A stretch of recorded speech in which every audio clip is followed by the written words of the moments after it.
신약성경 고린도전서 14장 26절에서 40절까지의 말씀입니다.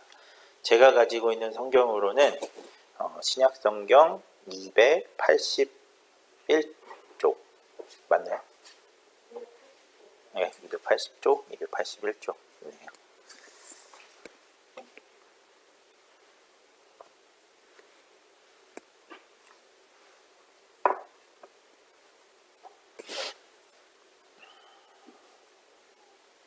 네, 우리 고린도전서 14장 26절에서 40절까지의 말씀을 한 절씩 교독하겠습니다. 그런즉 형제들아 어찌할까? 너희가 모일 때에 각각 찬송시도 있으며 가르치는 말씀도 있으며 계시도 있으며 방언도 있으며 통역함도 있나니 모든 것을 덕을 세우기 위하여 하라. 누가 방언을 말하거든 두 사람이나 많아야 세 사람이 차례를 따라가고 한 사람이 통역할 것이요. 만일 통역하는 자가 없으면 교회에서는 잠잠하고 자기와 하나님께 말할 것이요. 예언하는 자는 둘이나 셋이나 말하고 다른 이들은 분별할 것이요. 만일 곁에 앉아있는 다른 이에게 계시가 있으면 먼저 하던 자는 잠잠할지니라. 너희는 다 모든 사람으로 배우게 하고 모든 사람으로 분별을 갖게 하기 위하여 하나씩 예언할 수 있느니라. 예언하는 자들의 영은 예언하는 자들에게 제재를 받나니 하나님은 우주에서의 하나님이 아니시오 오직 하나님의 하나님이시니라. 모든 성도가 교회에서 하나같이 여자는 교회에서 잠잠하라. 그들에게는 말하는 것을 허락함이 없나니 율법에 이른 것 같이 오직 복종할 것이요. 만일 무엇을 배우려거든 집에서 자기 남편에게 물으니 여자가 교회에서 말하는 것은 부끄러운 것이라. 하나님의 말씀이 너희로부터 난 것이냐 또는 너희에게만 임한 것이냐. 만일 누구든지 자기를 선지자나 혹은 신령한 자로 생각하거든 내가 너희에게 편지하는 이 글이 주의 영향인 줄 알라. 만일 누구든지 알지 못하면 그는 알지 못한 자니라. 그런즉 내 형제들아 일어나기를 사모하며 방언 말하기를 금하지 말라. 같이 읽겠습니다. 모든 것을 품위 있게 하고 질서 있게 하라. 아멘. 오늘 본문의 말씀은 하나님이 주신 은사를 어떻게 사용해야 하는지에 대한 말씀입니다. 우리가 하나님의 일을 할 때 어떤 자세와 태도를 가져야 되는지를 오늘 말씀을 통해서 알 수 있는데요.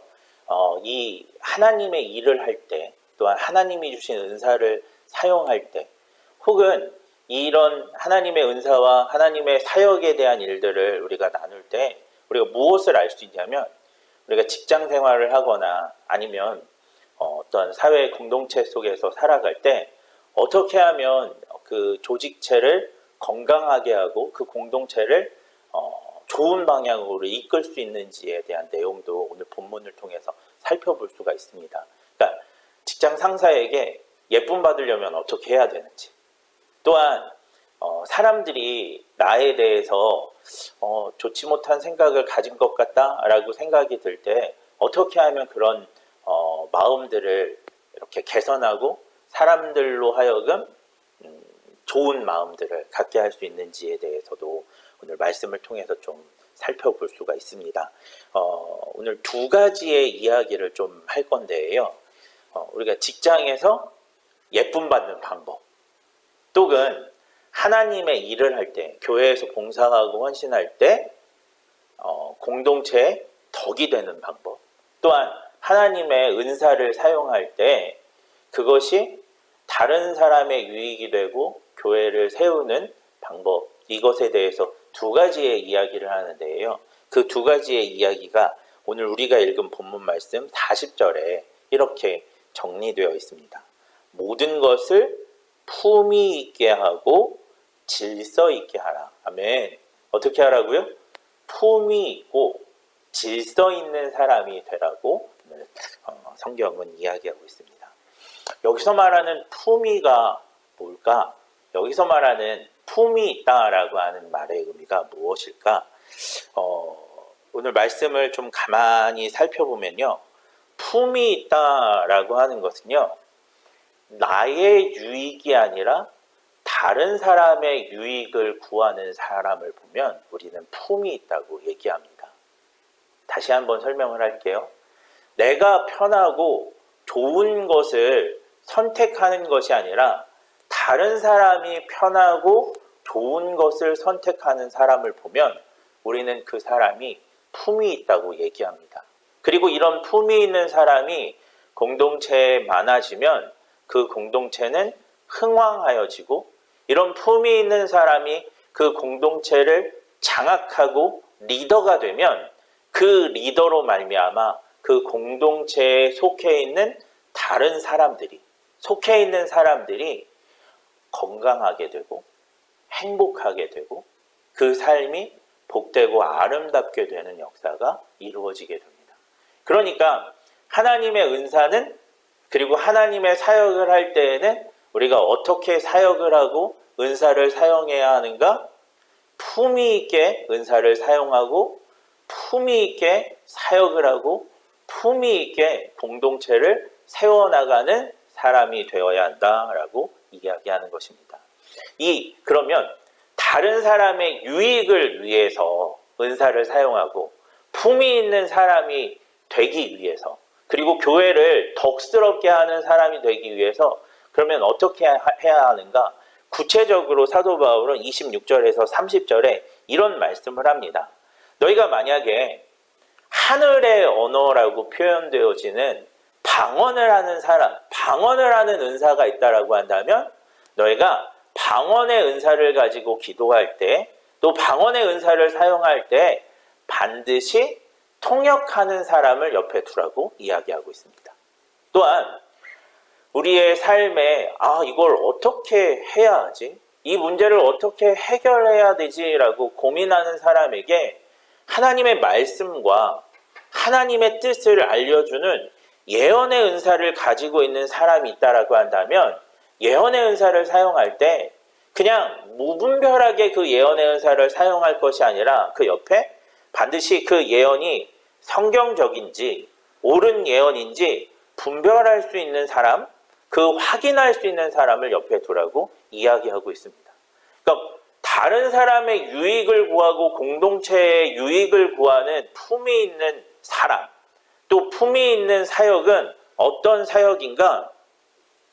내가 사용하는 언어로, 내가 사용하는 내가 행동하는 어떤 것으로 말미암아 다른 사람들이 혹시 혼란에 빠질까 염려하고 두려워하는 마음을 가진 사람이 품이 있는 사람이라는 거예요. 여러분, 우리가 보통 은사를 가지고 하나님의 사랑과 은혜들을 나눌 때예요. 그리고 우리가 하나님의 일을 위하여 헌신하고 봉사할 때 우리 모든 사람들은 이것이 내가 하는 이 헌신이 하나님을 기쁘시게 하는 헌신이다라고 하는 마음을 갖습니다. 내가 다른 사람의 유익을 위해서 내 돈을 쓰고 다른 사람의 유익을 위해서 내 시간을 쓰고 내 마음을 쓰면 이것이 분명 그에게 도움이 된다라고 생각을 하고 그러한 일들을 합니다. 그런데 성경을 통해서 봐도, 또한 우리가 실상을 통해서 우리의 삶을 통해서 볼 때 그렇게 이게 하나님을 위한 일이다라고 말은 하지만, 이게 다른 사람의 유익을 위한 것이다라고 말은 하지만 이 품위를 잃어버리면 그것이 때로는 그 사람의 다른 사람, 내가 병 고치는 은사를 가지고 병든 사람을 위해서 기도할 때 이게 품위를 잃어버리면요, 병 고친 사람에게 그 병 고치는 신유의 은사를 행한다 할지라도 품위를 잃어버리면 그것이 덕이 되지 않을 때가 있습니다. 예언의 은사도 마찬가지예요. 나는 하나님의 말씀이라고 전한 것인데, 이게 하나님의 뜻이라고 전한 것인데 그것이 품위를 잃어버리면 그것이 전혀 도움이 안 될 때가 많다라는 거죠. 예를 들어 보면 이런 것입니다.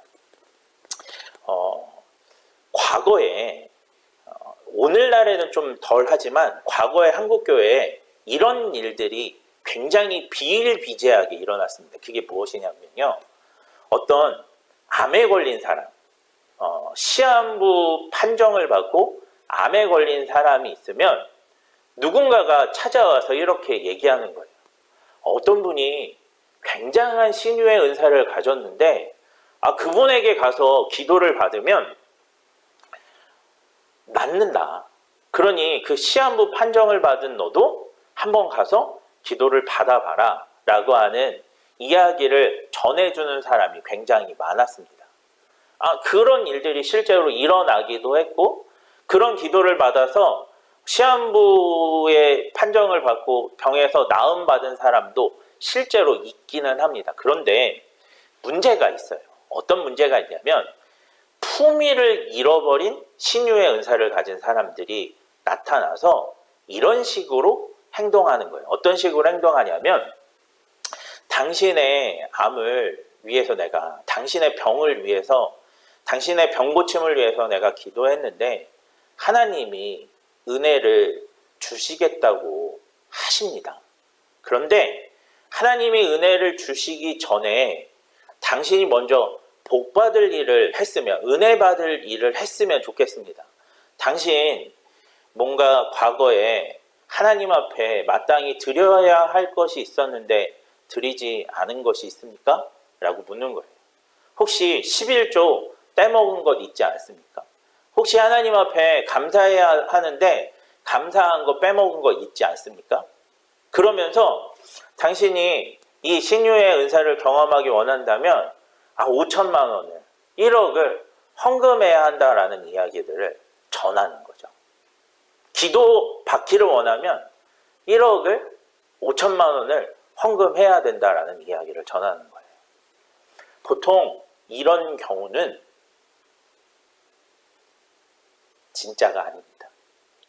하나님은 우리에게 병든 사람에게 은혜를 베풀어 주실 때 거저 하나님이 주시는 은혜와 사랑을 거저 주시는 분입니다. 할렐루야. 그런데 그 하나님이 주시는 병 고치는 은사를 가지고 마치 복채를 받는 것처럼 5천만 원, 1억을 요구하는 것은 그 사람이 하나님 나라의 유익을 구하는 것도 아니고, 그 병든 사람의 유익을 구하는 것도 아니고, 그 사람 당사자, 병 고치는 은사를 가지고 있다라고 말하는 당사자의 유익을 위한 것입니다. 전혀 품위가 있는 것이 아닙니다. 아무리 부드럽고 유하고 막 성령님의 음성을 담은 것처럼 이야기한다고 할지라도 그런 말과 그런 행동은 거짓입니다. 하나님은 우리에게 병 고침 받을 만한 자에게 병 고치는 은사를 허락해 주실 때 그 은사를 먼저 허락해 주십니다. 그리고 그가 정말로 하나님 앞에 해결해야 되는 무언가가 있다라고 한다면 그것을 그 사람의 마음 가운데에서 자발적으로 깨달아서 자발적으로 그 일들을 할 수 있도록 그런 마음들을 주시는 분이 하나님이십니다. 그러니까 여기서 품위를 잃어버린다라고 하는 것은 무엇이냐면 하나님을 위한다라고 하면서 그 하나님을 위하는 것이 다른 사람이 아니라 마치 나를 위한 것이냐. 그 하나님을 위하는 그 일들이 하나님의 교회를 위한 것이 아니라 그 사람 당사자의 유익을 위하는 것이라고 한다면 그것은 품위를 잃은 은사이고 품위를 잃은 사역이고 그것은 품위가 없는 거짓인 경우가 너무나 많은 것입니다. 여러분 이것들을 좀 분별해 내셨으면 좋겠습니다. 여러분이 어떤 은사들을 활용하고 그리고 어떤 사역들을 감당할 때 내 유익과 내 만족이 아니라 하나님의 만족, 하나님의 이름을 영광스럽게 하는 것인가 아닌가를 잘 분별해 내셔야 합니다. 그리고 그것이 하나님을 위한 것이고 그 공동체를 위한 것이고 내가 속해 있는 가정과 나의 삶의 터전을 위한 것이라고 한다면 여러분 그때부터는 전혀 다른 일들이, 전혀 다른 세계가, 전혀 다른 세상이 펼쳐지는 줄 믿습니다. 그래서 사도 바울은 품위 있게 사역해야 하고 품위 있게 은사를 사용해야 된다라고 이야기하는 거예요. 방언을 할 때는 통역이 있어야 한다. 예언할 때는 그 예언이 맞는 것인지 분별해야 된다라고 하는 것은 내가 지금 품위 있게 하는지 품위가 없게 하는지를 잘 분별해내야 된다는 거예요. 그리고 만약에 그것이 나의 만족과 나의 유익을 위한 것이라고 한다면 그것은 차라리 하지 않는 것이 낫다라고. 통역 없이는 방언하지 않는 것이 낫다고. 분별함 없이는 예언하지 않는 것이 차라리 낫다고 이야기하고 있는 것입니다. 여러분, 무슨 일을 하든지 품위를 지니는, 품위 있는 사람이 되는 귀한 성도가 되기를 주님의 이름으로 축원합니다. 두 번째는 은사는 질서를 따라서 행해야 된다라고 얘기합니다. 우리가 하나님의 일을 할 때에는 질서를 따라야 한다는 거예요. 33절 말씀을 같이 한번 읽어볼게요. 시작. 하나님은 무질서의 하나님이 아니시고 오직 화평의 하나님이시니라. 아멘. 하나님은 어떤 하나님이 아니라고요? 무질서의 하나님이 아니라 질서의 하나님, 화평의 하나님이라고 말씀합니다. 여러분, 무질서하게 은사를 사용하지 말라는 말씀입니다. 그 예언이 참인지 거짓인지 지도자에 의해서 분별될 때까지 기다리라는 것입니다. 이 말씀은 굉장히 중요한 의미를 가지고 있어요. 제가 회사에서 이렇게 이제 그 어떤 뭐 회의를 하거나 어떤 일들을 이렇게 감당할 때 보면 개 중에는 이 사람은 참 많은 것을 가지고 있다라고 여기는 사람이 있습니다. 이 사람이 어떤 의견을 내면 이 사람이 내는 의견이나 아이디어는 정말 우리 회사에 내가 속해 있는 그 공동체에 큰 도움이 될 것이다라고 하는 생각과 아이디어라는 생각, 판단이 들 때가 있습니다. 그리고 그렇게 뛰어난 사람들이 내는 아이디어는 실제로 그 아이디어가 채택되면 실제로 무언가 좋은 성과들을 내기 마련입니다. 여러분 주위에도 그런 사람 있지 않아요? 얘는 뭔가 달라. 얘가 이렇게 이 자리에 오면 뭔가 이 자리가 되게 밝아져, 행복해져 라고 하는 마음이 드는 사람이 있을 거예요. 또 이 사람이 이 공동체 이 자리에 오면 무언가가 여기가 굉장히 뭔가 즐거워져. 막 이렇게 웃음소리가 끊이지 않아져 하는 그런 장점을 가진 사람들이 많을 거예요. 그런 반면에 또 이런 경우도 있어요. 이제 제가 그 교회에서 여러 교회에서 사역을 했잖아요. 여러 교회에서 사역을 했는데 뭔가 그렇게 아이디어가 넘치고 가진 게 많은 사람이 있는 반면에 가진 것이 많지 않은 사람이 있어요.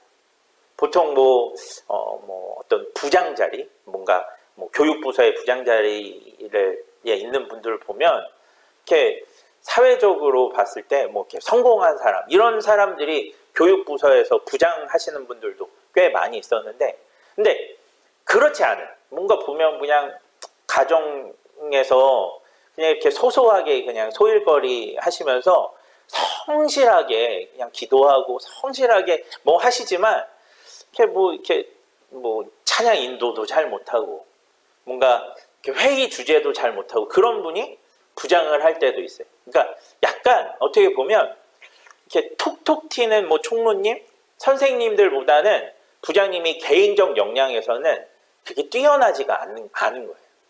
그런데 보통 공동체에 큰 문제가 생기고 어려움이 생길 때는 누구 때문에 어려움이 생기냐면 톡톡 튀는 아이디어를 가진 사람 때문에 문제가 생겨요. 이렇게 자리를 우직하게 지키고 뭔가 큰 능력이 없고 대단한 것이 없어도 그 자리를 이렇게 잘 지켜나가는 그런 분들은 큰 문제가 없어요. 대단한 문제가 생기지 않고 오히려 그분들이 있음으로 말미암아 그 부서 안에서 큰 싸움이 일어날 때 그 싸움이 해결된다든지 누군가가 토라졌을 때 이분이 전화하고 만나서 그 토라짐을 해결한다든지 이런 일들이 많이 생겨요. 그러니까 개인적 역량이 뛰어나지 않은 분임에도 불구하고 그분이 부장 자리에 있는 이유가 있다라는 거예요. 할렐루야. 그런데 오늘 본문의 말씀에서 이야기하는 건 어떤 이야기를 하냐면 톡톡 튀는 아이디어를 가지고 기량이 뛰어나고 뭔가 사회적으로 봐도 이렇게 성공한 그 사람이라고 할지라도 내가 교회 일을 하거나 아니면 회사에서 일을 할 때 내 상사의 말에 절대적으로 순종해야 된다라고 하는 이야기를 하는 거예요. 그 사람이 무능해 보인다고 할지라도 그 사람이 내가 판단할 때 이 사람이 어떻게 이런 리더의 자리에 있었지? 라고 그런 생각이 든다고 할지라도 순종할 수 있어야 된다는 거예요. 제가 이 말씀을 저의 유익을 위해서 적용한다면 여러분들이 목사님의 말씀에 순종할 수 있어야 된다는 거예요. 목사님 보기에 좀 뚱뚱하고 못생기고 뭔가 이렇게 설교도 잘 못하는 것 같고 리더십이 없는 것 같이 보여도 하나님이 저를 이 포도원교회 목사로 세우신 이유가 있고 그리고 그 이유에 따라서 제가 목사로 세워졌기 때문에 이 목사가 말하는 게 내가 이해가 잘 되지 않아도 순종할 수 있어야 된다는 거예요. 할렐루야. 참 좋은 말씀이죠. 뭔가 인철이가 용수가 저보다 기타도 훨씬 잘 치고 드럼도 훨씬 잘 치잖아요. 저는 거의 3발의 피잖아요. 그래도 제가 인철아 이거 기타 칠 때는 이렇게 쳐 라고 얘기하면 순종할 수 있어야 된다. 용수야 드럼 칠 때는 소리를 조금 줄여 그러면 줄여야 된다라는 거예요. 왜 그럴까요? 왜 그러냐면 그러니까 저를 빗대어서 얘기하면 포도원 교회 공동체를 이렇게 이끌어갈 때 하나님이 목사라는 리더십에게 주신 눈이 있는 거예요. 할렐루야. 그리고 그 목사라는 리더십에게 준 눈으로 판단할 때 이렇게 하는 게 맞다라고 할 때는 그것이 짧게 보면 당장 유익이 아닌 것 같이 여겨질지라도 길게 보면 그것이 결국에는 공동체를 유익하게 만든다는 거죠. 그래서 하나님은 무질서의 하나님이 아니라 질서의 하나님이라고 얘기하는 거예요. 은사적으로 굉장히 뛰어난 은사를 가지고 있는 사람이라고 할지라도 그 사람이 어떤 교회에 속해서 교회의 제재, 교회 공동체의 제재를 받아야 하는 이유가 여기에 있는 거예요. 사실 더 극단적인 예가 있습니다. 다윗이 섬겼던 왕은 사울 왕은 천하의 나쁜 놈입니다. 여러분 한번 생각해 보세요. 사울 왕은 다윗을 질투했습니다. 그런데 이 질투가요, 도가 지나쳤어요. 도가 지나쳐서 사울 왕이 다윗을 질투해서 했던 첫 번째 행동이 무엇이었냐면 너 내 딸이랑 결혼해였어요. 너 내 딸이랑 결혼해. 그런데 너 돈이 없잖아. 너희 집 가난하잖아. 그러니까 블레셋 사람들을 죽여서 그 증거로 100명을 죽였다라고 하는 증거로 블레셋 사람들의 포피를 가져와. 그러면 내가 너를 내 딸과 결혼할 수 있도록, 내 사위가 될 수 있도록, 왕의 부마가 될 수 있도록 허락해 줄게 라고 해서요, 다윗을 죽이기 위해서 내 딸과 결혼하라는 제안을 했습니다. 천하의 나쁜 놈 아니에요. 그런데 다윗이 하나님의 은혜로 블레셋 사람을 죽이고 다윗이 사울이 요구했던 그 포피 100개가 아니라 200개를 가지고 와서 딸 미갈과 결혼을 합니다. 결혼을 해요. 다윗이 하나님의 은혜로 결혼을 하게 되면 죽지 않고 결혼을 합니다. 그런데 이쯤 되면 이제 가족이 됐으니까 용납을 해줘야 되는 거 아니에요?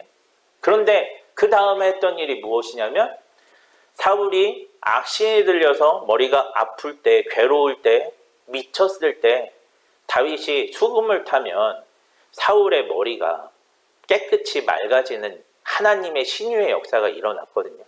근데 사울이 악신이 들려서 머리가 너무 깨질 것 같고 괴로울 때 다윗이 와서 연주를 해서 몸이 좀 나아지자 사울 왕이 들고 있던 창으로 다윗을 겨냥해 던졌습니다. 그리고 다윗이 왕이 자기 장인 어른이 자기를 향해서 그 창을 던졌을 때 그것을 피하고 나서 그 창을 뽑습니다. 그리고 다윗이 어떻게 했냐면 왕에게 다시 그 창을 가지고 갑니다. 그때 사울 왕이 어떻게 했냐면 다시 자기에게 창을 가져다 준 다윗에게 다시 창을 던집니다. 2번이나. 이건 완전히 죽이려고 한 거잖아요. 그 창을 피해서 다윗이 집으로 도망갑니다. 그리고 다윗이 집으로 도망가자 사울 왕이 어떻게 했냐면 암살단을 보냅니다. 암살단을 보내서 죽이겠다는 거예요. 그리고 나서 어떻게 했냐면 다윗의 아내이자 사울의 딸이었던 미갈이 암살단을 보고 다윗을 집 밖으로 도망치게 풀어줍니다. 자기 남편이니까 미갈이 그 남편을 살려준 거예요. 이 소식을 들은 사울 왕이 했던 첫 번째 행동이 무엇이었냐면 미갈을 다른 남자에게 시집 보내는 거였어요. 그렇게 사울 왕은 계속해서 다윗을 죽이려고 했고 다윗을 도와준 그 마을을 불사르는 전멸시키는 일들도 감당했습니다. 네. 그러니까 사울은 20여 년이 넘도록 계속해서 다윗을 죽이려고 쫓아갔고 사울은 다윗의 입장에서 사울은 원수 중에 이런 원수가 없었습니다. 그런데 다윗이 사울을 죽일 기회가 2번이나 생겼습니다. 하나님이 다윗의 손에 사울을 맡기신 일이 2번이나 됩니다. 그런데 다윗이 그때마다 했던 말이 무엇인 줄 아십니까? 그를 죽이지 말라. 그는 하나님이 기름 부어 세운 왕이다라는 얘기를 했습니다. 나를 계속해서 죽이려고 하는 그 원수와 같은 그 사울, 내 가정을 파탄내고 내 지위를 박살내고 심지어 나로 하여금 이 이스라엘 땅에서 발을 붙이지 못하게 했던 왕이라고 할지라도 하나님이 세우신 왕이기에 내가 그의 몸에 손을 댈 수 없다고 얘기했습니다. 그리고 실제로 사울 왕이 죽을 때까지 다윗은 아무것도 하지 않았습니다. 사울 왕이 자기를 더 이상 죽이지 못할 때까지 계속해서 그를 왕으로 인정했습니다. 그 이유가 무엇인 줄 아십니까? 무능하고 악한 왕을 없애는 것보다 하나님의 질서를 따르는 것이 옳다고 여겼기 때문입니다. 그리고 하나님은 그런 질서를 따르는 왕 다윗에게 복을 주셨습니다. 다윗을 이스라엘 역사상 가장 위대한 왕으로 삼아주셨고요. 그것뿐만 아니라 다윗이 말년에 실수해서 다윗의 실수로 말미암아 다윗의 아들이었던 압살롬이 쿠데타를 일으킵니다. 그런데 그 쿠데타는요 거의 완벽한 쿠데타였어요. 압살롬이 완전히 이스라엘의 왕이 될 수밖에 없는 완전한 쿠데타였습니다. 그런데 그런 쿠데타가 일어났을 때 하나님은 자기가 세운 하나님이 세우신 왕 다윗을 보호하셔서 압살롬의 쿠데타로부터 다윗이 온전하게 왕위를 보존할 수 있도록 하나님의 질서를 보호하시는 역사도 일으켜 주십니다. 하나님의 질서를 존중했더니 하나님도 그 질서를 따라서 다윗의 신변을 보호하시고 다윗의 왕위를 보호하시는 역사가 이루어지게 되었다는 거예요. 할렐루야. 우리가 직장에서요, 그 직장의 상사가 우리의 마음에 흡족하지 않을 때가 있습니다.